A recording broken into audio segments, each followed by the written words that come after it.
Hello, my precious charms. How are you today? I have a great book I will be reading. It's called Farmer Will Allen Growing Table. And as I read the book, I did some research on Will Allen, and I found out quite a bit. After college, Allen was selected by the Baltimore Bullets. That's a basketball team. He was drafted by the NBA in 1971.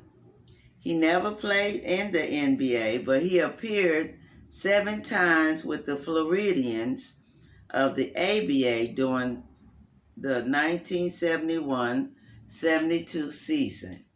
Now, the ABA is American Basketball Association. He also played professionally in Belgium. As a former professional basketball player, Will Allen never thought he would trade in his jersey and sneakers for some fertilizer and a rake. But his passion for making fresh food widely accessible to people living in Milwaukee low-income urban areas has driven him to create Growing Power, a nonprofit organization celebrating 20 years of providing healthy, affordable food for all. And he left his basketball and jersey to be a farmer, and that's his picture right there. Okay, the book is Farmer Will Allen, Growing Table. And it's written by Jacqueline Briggs Martin, illustrated by Eric Shabazz Larkin.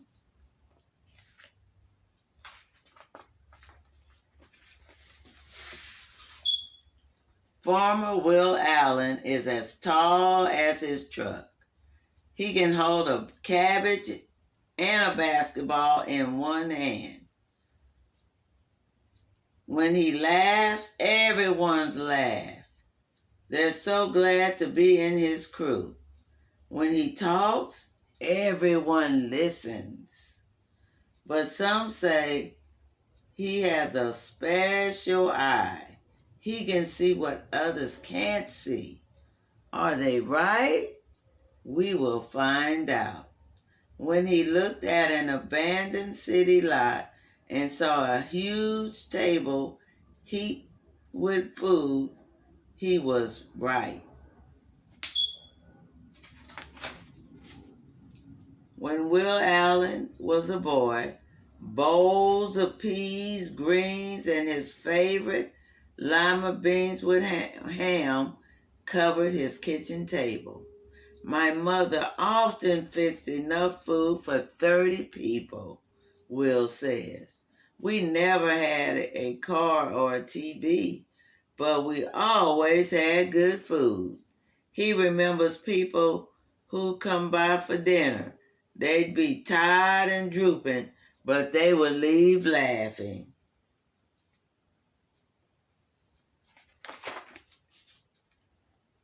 Will's family grew most of their food. Will loved the food, but hated the work. He planned to quit on planting, picking, and pulling weeds. Leave those Maryland fields for basketball or a white shirt job. And he did. He graduated from college and moved to Belgium to play professional basketball.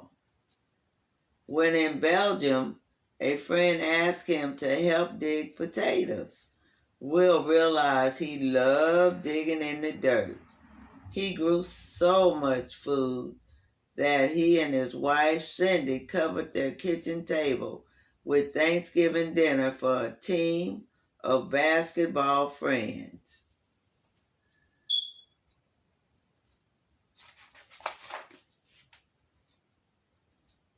When Will was done with basketball, he worked a white shirt job in Wisconsin and found time to grow vegetables on Cindy's parents' land, but Will wanted his own place. He'd seen that fresh vegetables were scarce in the city as trout in the desert. Will believed everyone everywhere had the right for good food. But how could Will farm in the middle of pavement and a parking lots? One day driving in Milwaukee, Will spotted 6 empty greenhouses on a plot of land, but the size of a large supermarket for sale. He could see kids who'd never eaten ripe tomatoes, never crunched on raw green beans, sitting at his table eating his vegetables. Will Allen bought that city lot.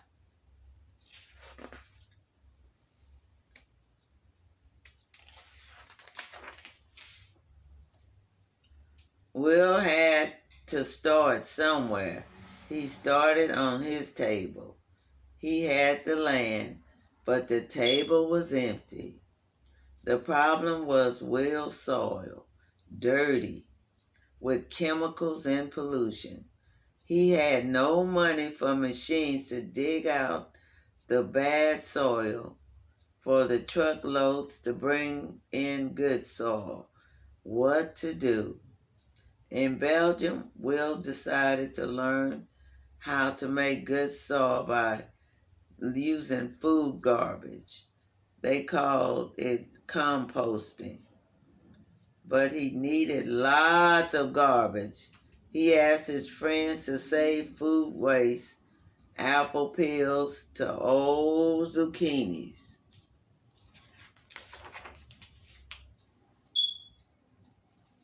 Will collected those scraps in big buckets and dumped them in piles. He added hay, leaves, newspaper, and red wiggly worms and water. Every now and then he turned the piles over to get air in the mix. Neighborhood kids stopped by and asked, "What are you doing?" Will told them about the piles and the red wiggly worms that would help the garbage become compost. The kids came by every day asking to help out.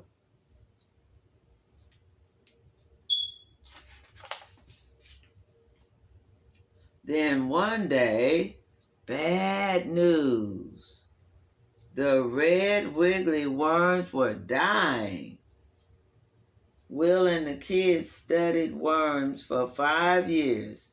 They learned not to feed the worms too much. And they also discovered not to feed them hot peppers, onions, or garlic. Lots of watermelon rinds, sweet potato scraps, and molasses was better. Since then, the Squirmy crew has stayed hard at work. Will says the worm magic is what makes the farm grow.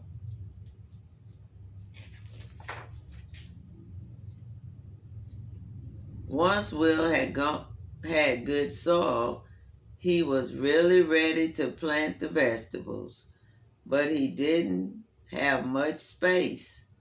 How could he grow enough food on such a small city plot? Will Allen looked around. He saw that he had all the space from the soil under his feet to the top of the greenhouse.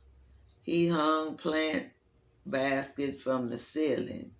He grew beans in the buckets, greens in rows. He crowded shelves with pots of spinach, chard, lettuce. He grew stalks of tiny salad sprouts in boxes, hundreds of boxes.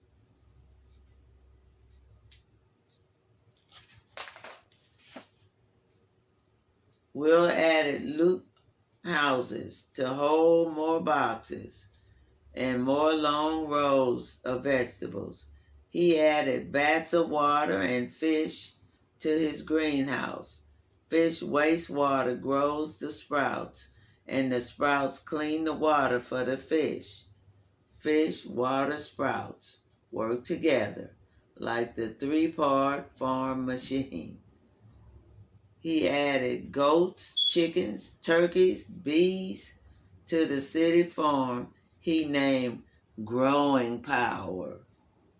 And look at the little hen on the goat, getting her a free ride.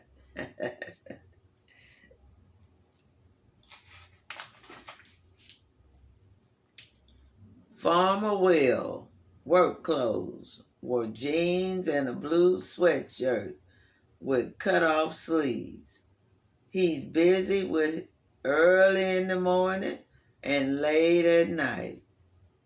Still, one person could never grow all the food Will wanted to grow. Where could he find more farmers in the middle of a city? Will Allen looked around. He saw teenagers, school children, parents, and grandparents. He taught them how to be farmers. Then Will's table held as much as several supermarkets, thousands of pounds of food. Neighbors who lived in high rises far off the growing ground came to buy food from his farm. They got fresh eggs, fish, and lots of vegetables. But Will wanted the table to feed more folks. He wanted it to feed people all over the world. How could he do that? He would need a huge table, wouldn't he? Wow. Look at his arms. The whole world, he says.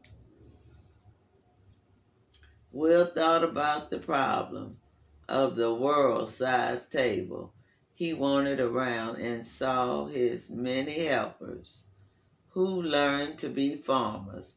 He would teach people everywhere to grow food for their own tables. Will Allen began to travel.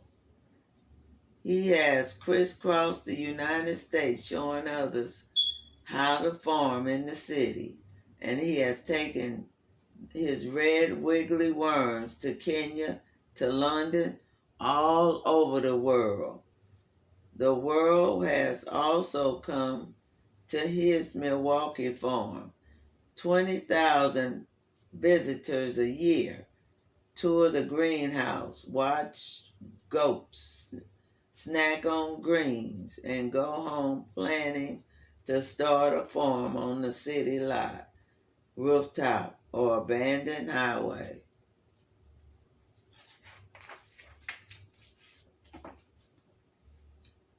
Is Will Allen done? Never. We need 50 million more people growing food on porches, in pots, in side yards, he says. Will is always looking for new ways to make the table bigger. More schoolyard plots, a vertical farm that's 5 stories high. Farms are empty factories. Will looks everywhere. Will Allen dreams of a day when the city farms are as common as streetlights, and every table is covered with good food. And look at all that food on the table.